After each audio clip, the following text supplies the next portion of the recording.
Muy buenos días, queridos hermanos y amigos. Qué hermoso como el Señor obra. Gracias por el tiempo que me han otorgado hoy. Creo que no va a alcanzar. No se asusten. Lo bueno de tener 2 domingos es que uno puede repartir.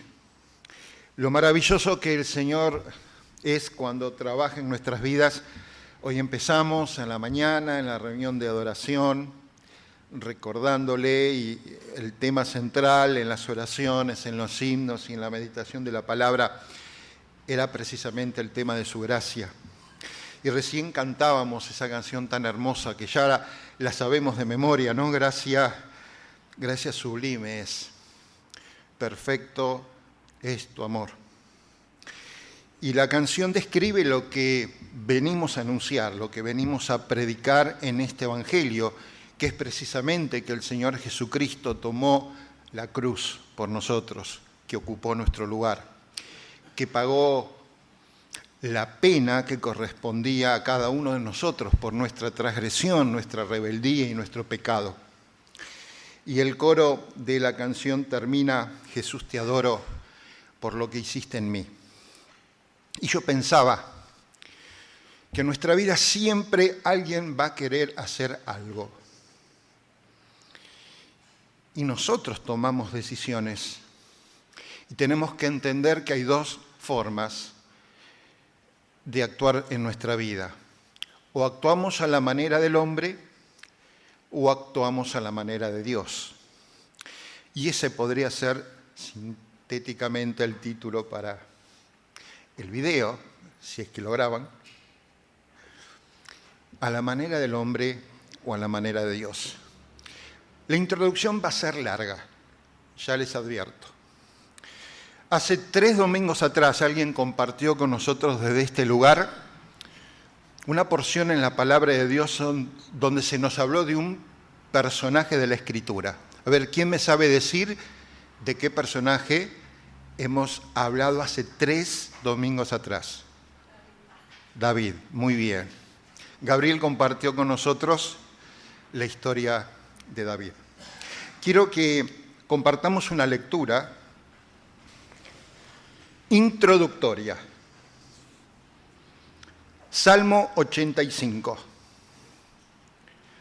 Insisto, lectura introductoria.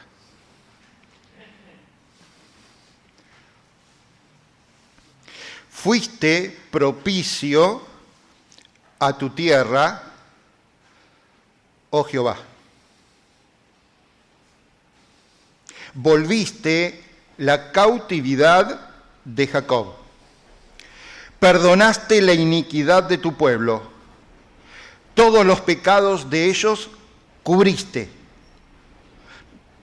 Reprimiste todo tu enojo. Te apartaste del ardor de tu ira. Restáuranos, oh Dios, de nuestra salvación, y haz cesar tu ira de sobre nosotros. ¿Estarás enojado contra nosotros para siempre? ¿Extenderás tu ira de generación en generación? ¿No volverás a darnos vida para que tu pueblo se regocije en ti? Muéstranos, oh Jehová, tu misericordia y danos tu salvación. Escucharé lo que hablará Jehová Dios, porque hablará paz a su pueblo y a sus santos, para que no se vuelvan a la locura. Ciertamente está cercana está su salvación a los que le temen, para que habite la gloria en nuestra tierra. Verso 10. La misericordia y la verdad se encontraron. La justicia y la paz se besaron. La verdad brotará de la tierra y la justicia mirará desde los cielos. Jehová dará también el bien y nuestra tierra dará su fruto.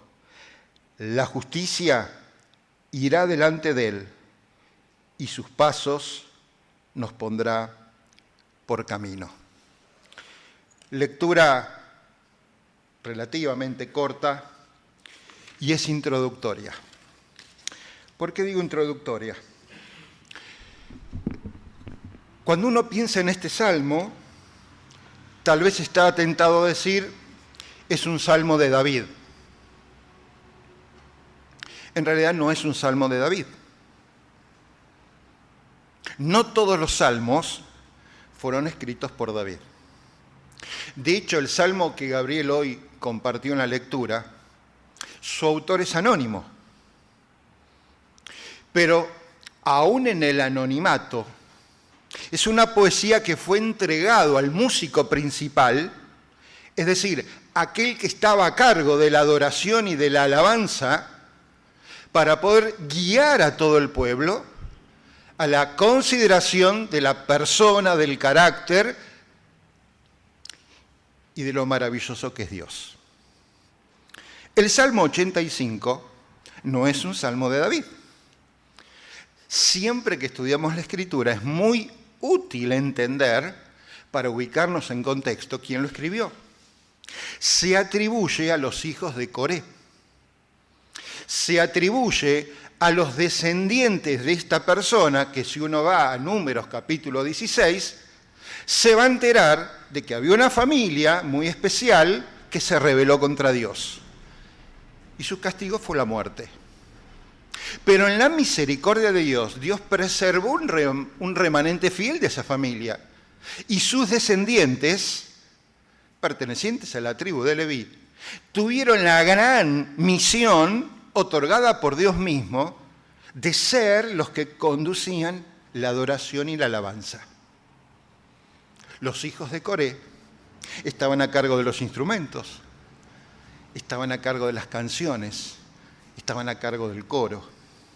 Y muchas veces las letras que David escribía se las daba al músico principal para que el músico principal le ponga música. Y muchas de esas canciones no solo alegraban el corazón del rey, sino también daba esperanzas al pueblo. Entendemos entonces que no fue David. Ahora, para poder entender mejor un poco este salmo, tendríamos que entender cuándo fue escrito. ¿Por qué? Porque nosotros tenemos la Biblia armada por libros y los salmos a su vez es una recolección de salmos, de poesías que están divididas en sublibros, pero no todos fueron escritos en el mismo tiempo. Cuando uno investiga este salmo, entiende su contexto, uno lo ubica aproximadamente 500 años antes de Cristo. Entiendan bien, el rey David vivió 1000 años antes de Cristo. Es decir, que este salmo, en un contexto de esclavitud, en un contexto de opresión, en un contexto de exilio,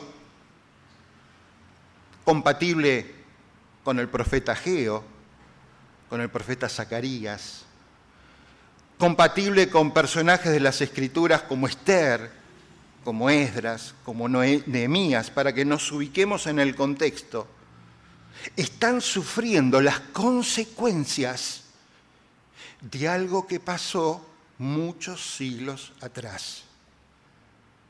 ¿Cuándo? Cuando David era rey. Y Gabriel algo nos explicó eso. Él habló de que iba a haber consecuencias a causa del pecado. Y de hecho algunas las mencionó y las vamos a mencionar. Pero los siglos pasaron. El pueblo estaba en esclavitud. El pueblo estaba volviendo a Jerusalén y se encontraron con un panorama desolador. Los muros destruidos, las puertas quemadas, los enemigos permanentemente acosando. Y en medio de esa necesidad surge este clamor. La misericordia y la verdad se encontraron. La justicia y la paz se besaron. La verdad brotará de la tierra y la justicia mirará desde los cielos. Dios, ¿estarás enojado por siempre? Ellos ya experimentaron el perdón. Entendieron que Dios los había perdonado y que Dios había movido a un rey llamado Ciro a elevar un edicto para que el pueblo vuelva a Jerusalén. Pero el pueblo sigue clamando, ¿todavía vas a estar enojado? Vamos a la historia de David. Segunda Samuel.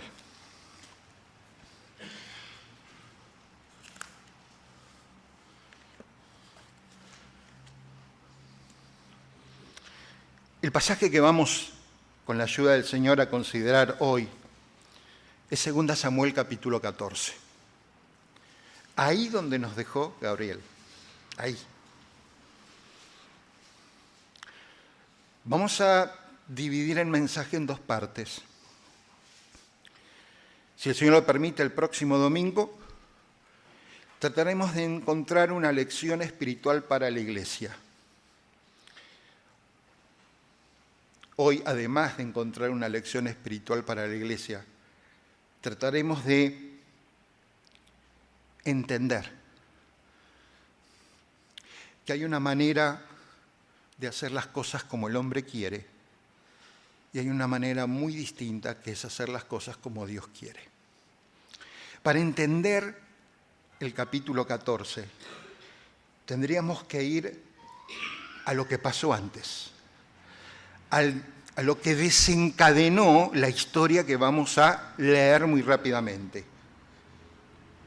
¿Qué pasó en el capítulo 13? No hay tiempo para leerlo, hermanos, por eso lo hago como una historia muy rápida. Hubo un pecado, el pecado de Amón contra Tamar. Amón era el hijo de David y pecó contra su propia hermana. Gabriel nos explicó que a veces el pecado tiene consecuencias inmediatas y otras a mediano plazo y otras a largo plazo. Esta historia habla precisamente de esto. Hubo una violación, hubo un maltrato, hubo un pecado, hubo engaño, hubo fuerza, hubo deshonra. Pero encontró a David solamente enojado, pero no hizo nada.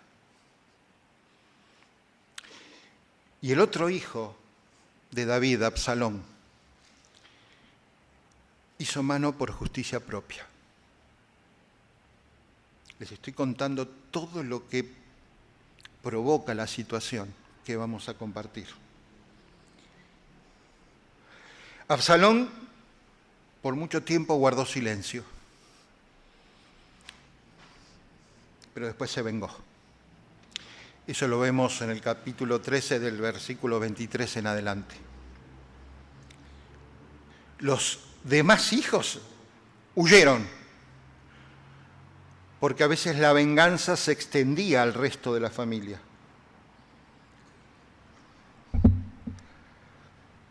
Y David con dolor tuvo que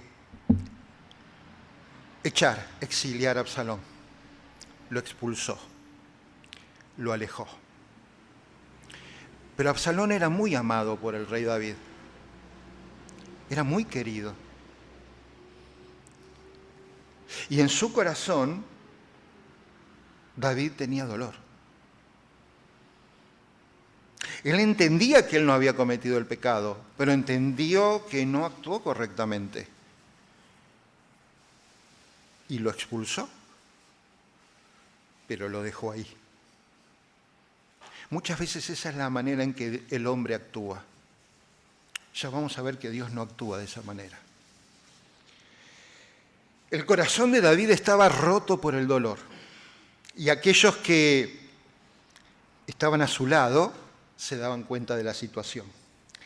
Y ahí llegamos al capítulo 14. Vamos a tener todos nuestros ojos puestos en el capítulo 14. En los primeros 3 versículos, esto parece una historia, es para película, es para una novela. En los primeros 3 versículos aparece un personaje llamado Joab. Joab era un íntimo de David, era alguien que le servía, que estaba en su ejército, estaba a cargo de tropas, conocía íntimamente al rey. Y Joab se dio cuenta que no podía ser que David estuviera de esa forma. ¿Qué hizo? Un plan. A la manera del hombre. Y a partir del verso 4 uno ve en el desarrollo del plan. Se fue a una ciudad, encontró una mujer sabia y le dijo: vos tenés que actuar el papel de tu vida. Vos te vas a convertir en la mejor actriz. Tenés que ir a la presencia del rey y darle una historia falsa. ¿Qué historia? Contale que tenés un hijo, que tu hijo cometió una transgresión, cometió un pecado, y como vos tenés miedo, porque sos viuda, de quedarte sin tu hijo, necesitas que el rey actúe a tu favor. De alguna manera, pedir ayuda al rey para que incline su corazón a favor de este joven, supuestamente transgresor de la ley. Y de esta manera, la mujer va y le clama al rey, le clama a David y le ruega, que su temor era que fuera asesinado. Y el rey de alguna manera establece una prohibición, le garantiza a la mujer que su hijo iba a estar bien. Miren lo que derivó una historia falsa. ¿Por qué Joab hizo eso? Porque si actuaba de esta manera con la mujer, David tenía que reflexionar que su hijo Absalón estaba en una situación similar. Su hijo estaba desterrado. Su hijo estaba a merced de aquellos que podían llegar a vengar lo que él hizo. Tomar la justicia por mano propia. Por lo tanto, lo que Joab quería es que de alguna manera David se reconcilie con Absalón, su hijo, que había pecado. ¿Entienden la trama? ¿Me van siguiendo? Esto me hace pensar una historia más vieja. Libro de Génesis. 2 jóvenes. Caín mata a Abel.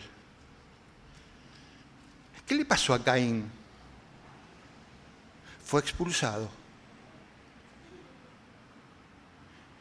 No tomaron la justicia por mano propia. Dios no lo castigó en el momento. Pero a Caín le puso Dios una marca. ¿Para qué era la marca de Caín? Hay muchas interpretaciones. Pero expresamente la Escritura lo enseña. Esta marca es para que nadie tome venganza, nadie te asesine. Y por justicia, esa marca, cuando la vean, la van a respetar. Porque Dios no quería que ese fuese el final. Claro que Dios quiere el castigo. Pero Dios siempre busca una solución para el problema del pecado. Esa es la manera de Dios. El hombre usa otra manera. Veamos qué pasó con David.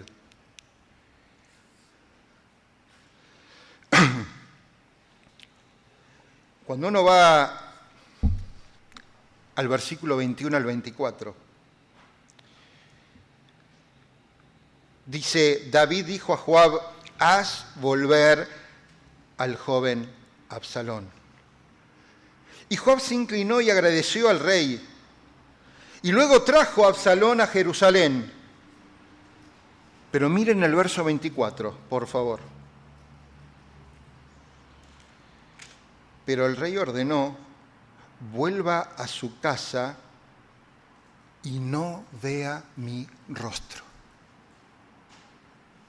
Vuelva a casa, pero no vea mi rostro. Esa es la manera del hombre, no es la manera de Dios. Jesús cuenta una historia y aquel padre que fue abandonado por su hijo en rebeldía y en pecado, estaba todos los días en la puerta de su casa mirando el camino. Y cuando aquel hijo pródigo regresó de aquellas tierras después de haber malgastado todo, él estaba en la puerta esperándolo, no solo para besarlo, no solo para abrazarlo, sino que estaba para mirarlo de frente y perdonarlo. Así hace Dios las cosas. No fue lo que hizo David. Que vuelva, pero no vea mi rostro.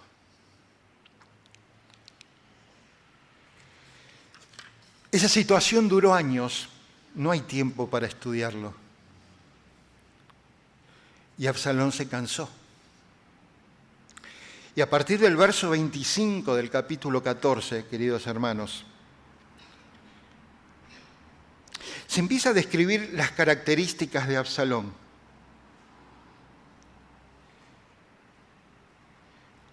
No había nadie tan hermoso y tan bello como Absalón. Atraía a las personas, las cautivaba, las encantaba. Y como no toleró más la situación, mandó a llamar a Joab, dándole a entender, mira, no aguanto más esta situación, así no puede ser. Y Joab no quiso ir. Joab entendía lo que iba a pasar. Y Absalón insistía y Joab no aparecía. Y Absalón hizo quemar los campos de Joab para que Joab vaya y dé la cara. Y Joab fue y le reclamó a Absalón, versículo 32. Mejor me fuera estar aún allá, vea yo ahora el rostro del rey. Y si hay en mí pecado, que me mate. El destierro a Absalón no lo quería. Él quería el perdón. Pero el perdón no venía.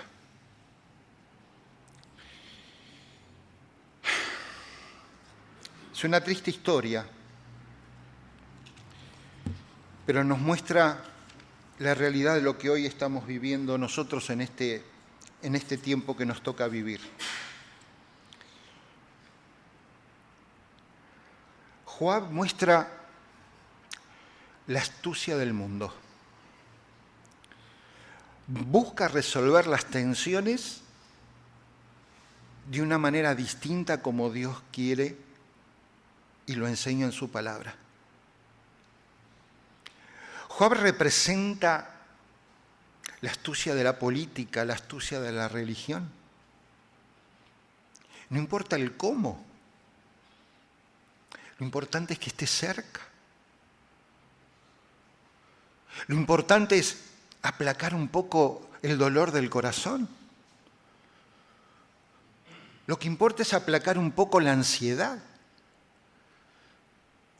Lo que importa es sacar un poco los malos pensamientos.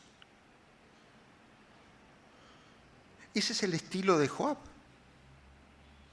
Y hoy lo vemos. con los consejos profesionales, religiosos, tantas propuestas. La mujer sabia es un personaje que también hoy lo encontramos.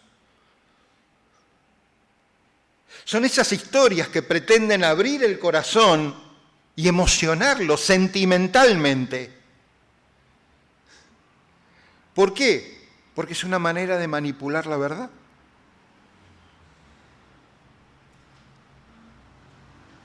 Escuchar lo que necesitaba oír. Y hoy está lleno el mundo de lugares donde se está predicando precisamente eso. La historia que se aleja de la verdad, por lo menos de la verdad de Dios.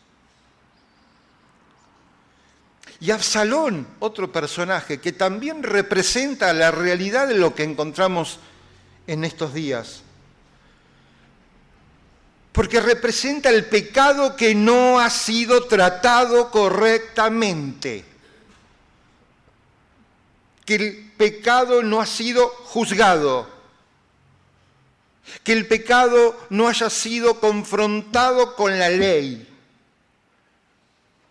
Que no esté dispuesto a recibir el castigo que corresponde. Pasaron años hasta que Absalón dijo: no doy más. Yo quiero ir a ver al rey. Y si mi pecado es grave, pues que me mate. Si tengo que morir, muero. Pero desterrado no. Alejado no.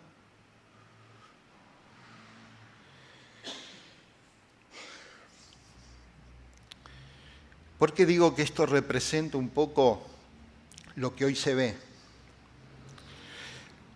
Porque la verdad, queridos amigos y hermanos, cuando el pecado no es tratado a la luz de la palabra de Dios, cuando el pecado nos lleva a arrepentimiento, a la larga, y es casi seguro, lleva a la rebeldía. Y Absalón se rebeló. Lo vamos a ver en el próximo domingo, si el Señor lo permite. Por lo tanto, para ir redondeando,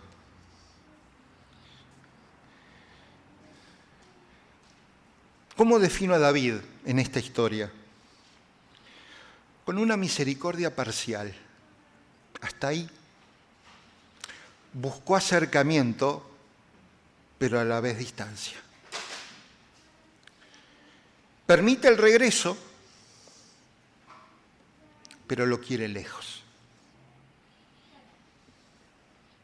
Lo veo a David como alguien que quiere impartir justicia, pero no se anima a afrontar el pecado de Absalón. Lo veo a David creyendo en una reconciliación temporal, pero sin transformación del lado de Absalón. Así es la manera del hombre. Así es como el ser humano trata el tema del pecado para con Dios.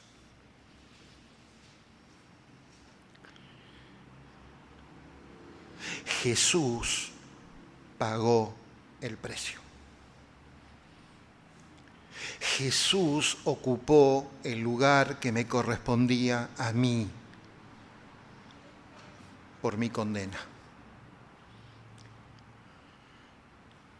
No puedo encontrar otra solución por fuera de Cristo que agrade a Dios, que es quien ha sido ofendido. No hay otra manera. Humanamente no hay. Ni la moral, ni la religión, ni la filosofía, no hay. ¿Qué hace Dios frente al pecado, queridos hermanos? Hay plena misericordia en Cristo. Plena, total.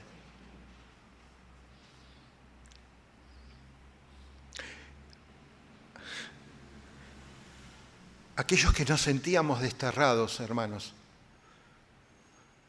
no solo hemos vuelto al Padre, Nos ha sentado en lugares celestiales juntamente con Cristo, dice la Escritura. Dios hace las cosas de esa manera. Reconciliación total. Total cercanía.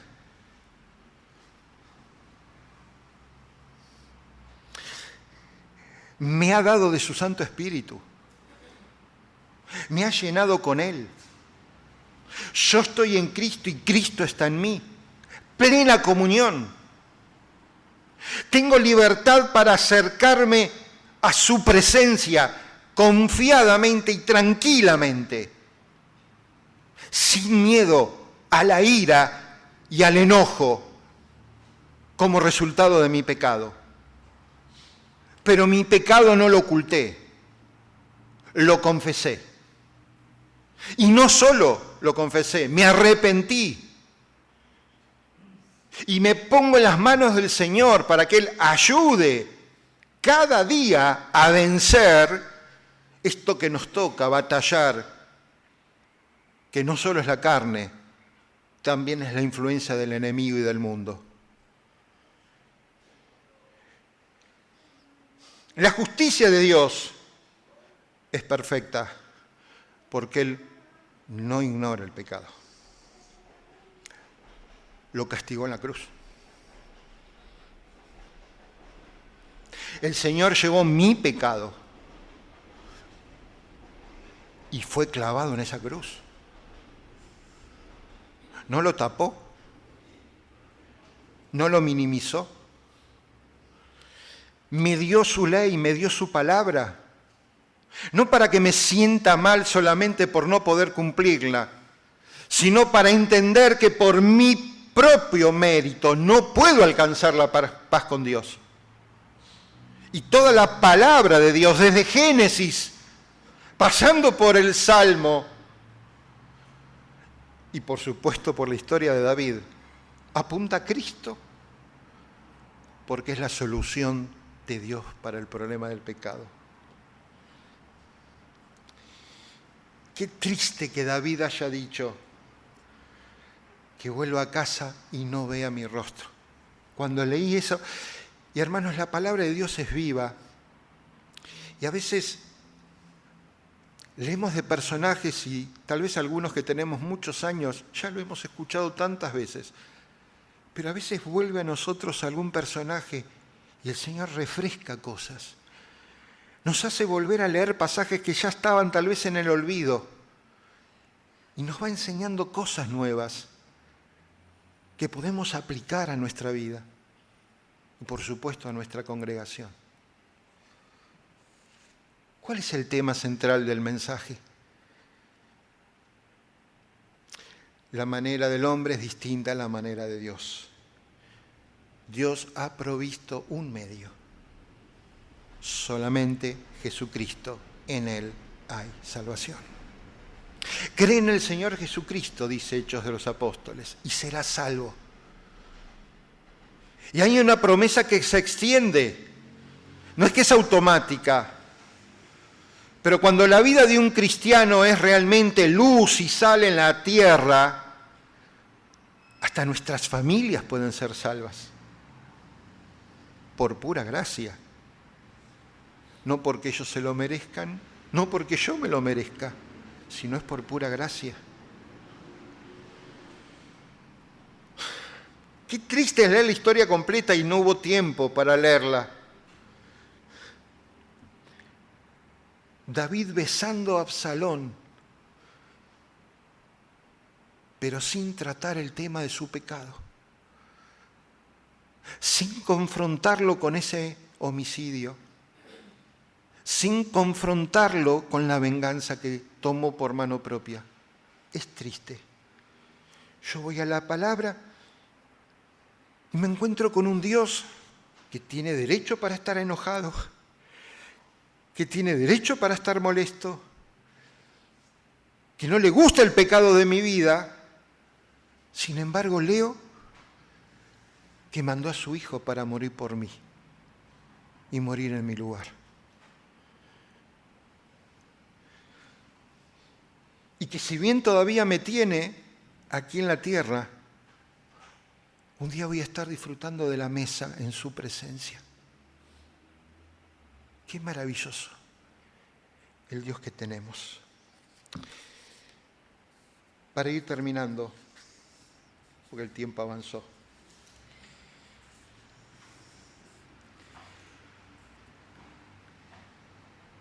Decía el Salmo 85, el versículo 10 y 11. Misericordia, verdad, justicia y paz.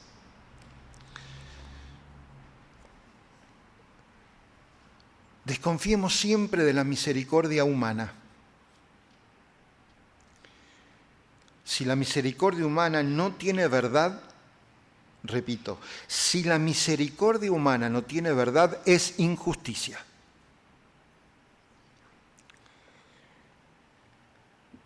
Confronta con la misericordia de Dios. Nunca ignora el pecado. Hoy el Espíritu Santo te está haciendo pensar cada pecado en tu vida.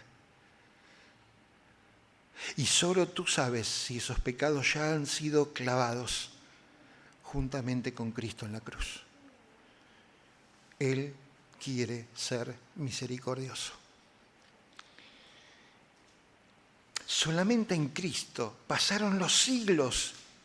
El Salmo 85 es un puente teológico entre 2 Samuel y el Evangelio que se predica en esta época de la gracia de Dios, de la Iglesia, que tiene la capacidad de abrir las puertas como hoy y anunciar el Evangelio, las buenas nuevas de salvación en Jesucristo. ¿Qué misericordia ofrece Cristo? Con verdad. Porque Él dijo, yo soy el camino, la verdad y la vida. Nunca la misericordia de Dios puede dejar de lado la verdad porque Cristo es la verdad. Y al mismo tiempo, la plenitud. Porque no solo hay plenitud en Cristo, su plenitud es mi plenitud. Y Él prometió que yo voy a ser como Él cuando esté en su presencia. Segunda palabra que recalcaba, la verdad. Queridos hermanos y amigos, nunca la verdad se puede acallar para que nuestra conciencia esté tranquila. Nunca podemos maltratar la verdad por conveniencia, nunca. Dios nunca nos ha mentido. El hombre engaña, Satanás engaña, Dios no engaña. Puede ser que no nos guste lo que su palabra nos revela, pero es la verdad. Cuando Dios me quiere ver regresar a su comunión, a su intimidad, Él no disfraza mi pecado, me lo muestra con la verdad. Esperando en mí humillación, esperando en mí reconocimiento, esperando en mí un clamor, un pedido de ayuda, un pedido de salvación, como lo leímos en el Salmo 85, un pueblo que clamaba, sálvanos. Queremos la restauración total. Querían volver a su templo, querían volver a su ciudad. Querían estar ahí donde la presencia de Dios se manifestaba. La justicia. Cuando la justicia va sin misericordia es una condena fría. Dios tiene derecho a condenar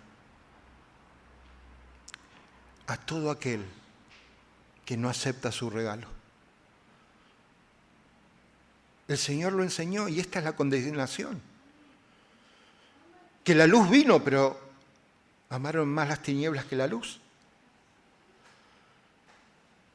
Dios no te condena por tu pecado, te condena por el rechazo a su regalo, a su gracia.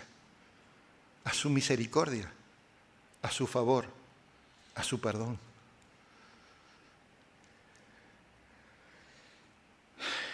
Una expresión que salió del Salmo 85, cuando dice que la verdad brota de la tierra y revela justicia. Eso fue lo que hizo Dios.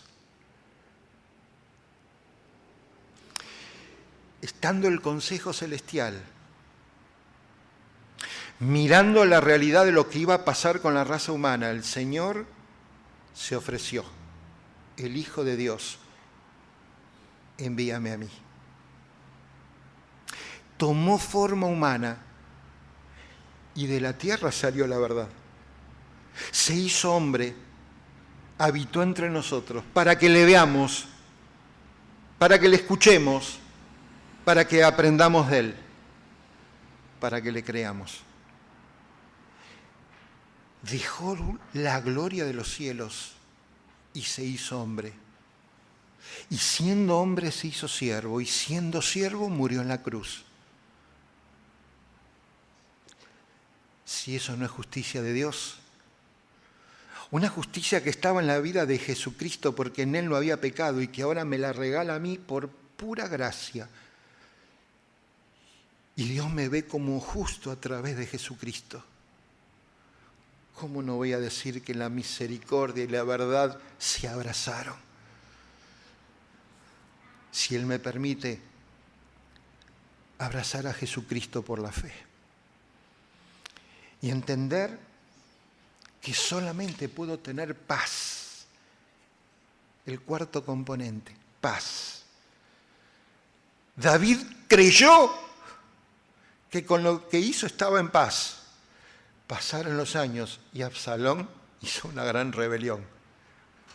Si el Señor lo permite, vengan el próximo domingo y seguimos la historia. Solo hay paz con la reconciliación. Y dice la Escritura que siendo enemigos nos hizo amigos por la obra de la cruz. Termino. ¿Estás dispuesto a entender que el método del hombre es distinto al método de Dios?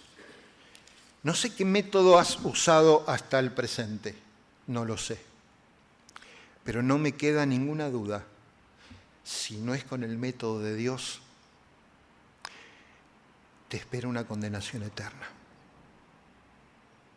Y no es que Dios sea malo, es que vos no aceptaste su bondad.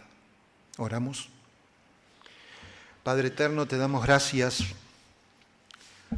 por esta posibilidad que nos has dado de abrir tu palabra y de entender que las filosofías y las religiones nos van a venir con propuestas que no se ajustan a la verdad de Dios, a tu verdad. Pero te decimos gracias porque tu palabra puede ser abierta con libertad. Y tu palabra puede ser anunciada y anunciar que solamente en Jesucristo hay salvación. Que solo en Él hay perdón. Que además hay reconciliación. Y que no solo hay una promesa de vida eterna, hay una promesa de vida abundante para entender que la vida que podemos vivir acá es totalmente diferente cuando tenemos a Cristo y Él nos tiene a nosotros. Señor, que tu palabra haga la obra, que tu Santo Espíritu trabaje en nuestros corazones. Si tenemos cosas en nuestra vida que están estropeando nuestra comunión, nuestra relación, nuestro acercamiento a ti, ayúdanos a confesarlo, a arrepentirnos y abandonarlos. Y si en medio nuestro todavía hay alguien que aún no entendió,